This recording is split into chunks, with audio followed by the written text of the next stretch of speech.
Eccoci qua con mister Padovani alla vigilia dell'ultimo allenamento del venerdì e poi a 48 ore dall'inizio di questa nuova avventura, il campionato che inizierà appunto domenica. Al mister andiamo a chiedere come sono giunte fin con le ragazze che appunto siamo, con le gambe, con tutto, e anche se magari volesse farci una classifica così su quello che riguarda attacco, centrocampo e difesa a mo' di pagelle. Diciamo che adesso stiamo lavorando soprattutto sulla velocità e penso che per domenica siamo a posto.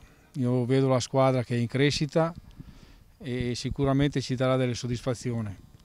Come reparti c'è da lavorare ancora tanto, sia reparto difensivo, centrocampo, attacco. Diamo un 6,5 per reparto. Sì, a mister Padovani chiediamo appunto le condizioni anche di queste ragazze.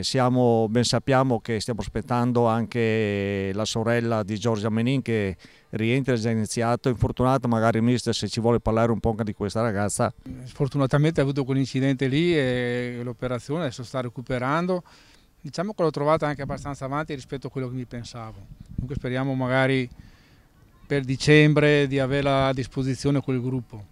Se lei mette l'impegno come sta facendo dovremmo arrivarci. Poi in generale diciamo che io sono fiducioso per domenica perché vedo le ragazze tutte concentrate, voglia di lavorare, che è importante, e dunque sono fiducioso.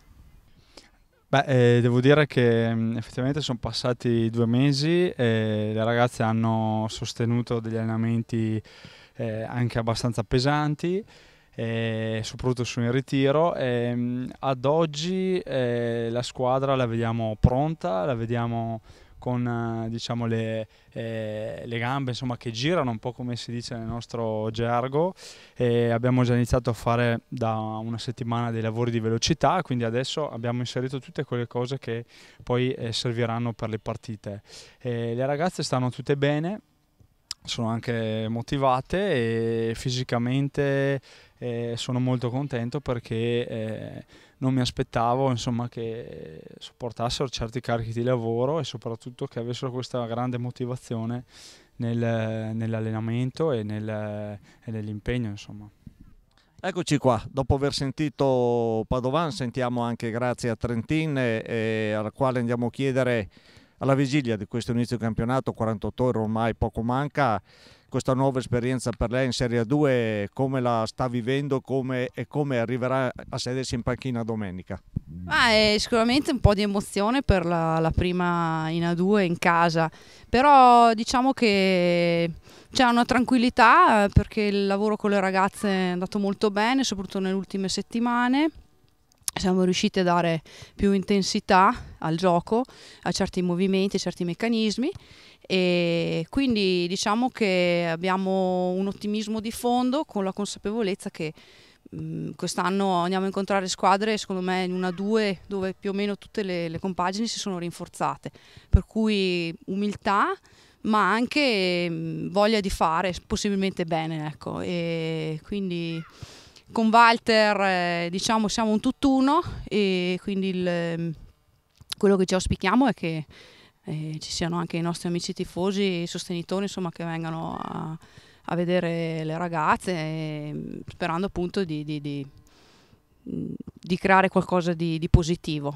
E per quanto riguarda il proseguo della stagione, lavoro ce n'è da fare sempre tanto, la nostra è una rosa giovane e per questo siamo anche molto felici perché appunto il lavoro è stato fatto ma c'è ancora molto da fare. A Ecker, capitano, chiediamo giustamente come lo spogliatoio sta vivendo questa nuova esperienza anche per quelle ragazze che quest'anno sono giunte nuove, provenienti anche da categorie inferiori a quello che è la 2. Esatto, come la domanda giusto dice, siamo 13 ragazze nuove in un campionato di Serie A, A2, nazionale, e l'atmosfera è agitata, ma è un'agitazione molto positiva perché è la prima partita di campionato e la prima partita per tante in un campionato di A2. Ci vuole tanta forza, grinta e coerenza e il gruppo penso che sia una sostanza molto importante, come soprattutto la panchina e la rosa devono essere tutte 20-21 atlete che siamo al stesso livello e sempre pronte per entrare in campo.